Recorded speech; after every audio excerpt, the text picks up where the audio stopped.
Greetings, travelers. Coastal Kev here again. We're in a Zouaves camp with Sergeant Hayes. He's going to talk about what you're looking at. This is the 1st Louisiana Special Battalion, Company B, the Tiger Rifles.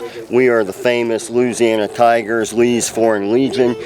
We are the only Zouaves regiment out of Louisiana.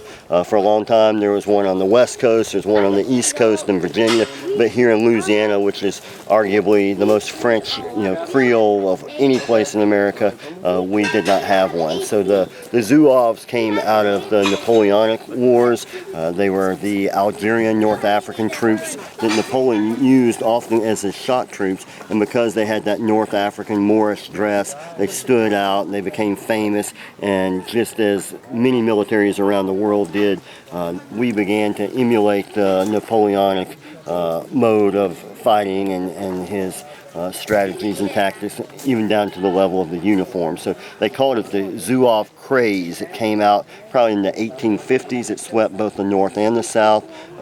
Colonel Ellsworth in Chicago, one of Lincoln's best friends and his hand-picked successor, was the progenitor there. He was also the first Union casualty as an officer of the war. He was the guy that ran up in the tavern in Alexandria, Virginia, and cut down the flag, and the tavern owner shot him on the stairwell with a shotgun and was considered a martyr in the North. But his Zouave regiment out of Chicago was also matched by many Zouave regiments, the most famous in the North probably being the Fire Zouaves of New York City, which was made up of all the volunteer fire departments in the city. And then you had some in Philadelphia. I think they said probably 20,000 in the North, and it was only a handful in the South, mostly from New Orleans and Louisiana. So Copen Zouaves, Wheats Tigers, some of the most famous ones. And we're proud to portray that. The way it works here at reenactments, usually on one day you'll have to be a Yankee and the next day you'll have to be Confederate. It's just a flip of a coin or who they have in strength and if they need more numbers on one side versus the other. So we're called upon to portray the Federal Zouaves just as much as Confederates, but our actual impression is the Louisiana Tigers. Now, is a Southern Zouave dress the same as a Northern Zouave? Do you change anything? They're close enough, and that's probably why we get depicted as Federal so often with the blue jackets. It's an easy fit, and a lot of people, in the galleries wouldn't know any difference. They see a blue jacket, they think you're Yankee, right, regardless. But a Louisiana Zouave would have a blue jacket.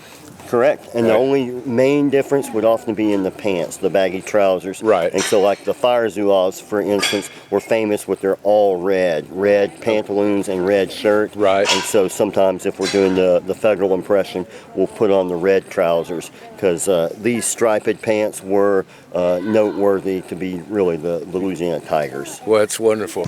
Hey, listen, I thank you very much, Sergeant Hayes, and appreciate you coming out. Now, you'll be here next year? Well, this is our home. Camp Moore is our spiritual home, and I want to point out Joan here, who is the Vendier, which also comes out of the Napoleonic context, but they had the female nurses on the battlefield, but they still dressed out. Kind of like an ice angel. They call the ice angel. And I think at some point, if it was necessary, that Vendier would pick up a gun and also go into battle as well. If you run out of men, you get the nurse to help out. Woman. That's wonderful. Wonder Woman, right there. That's wonderful. Well, thank you so much for the wonderful information, and we'll see you out on the battlefield today. We'll be there. All right. Thank you. Hey, what happened to my good help taking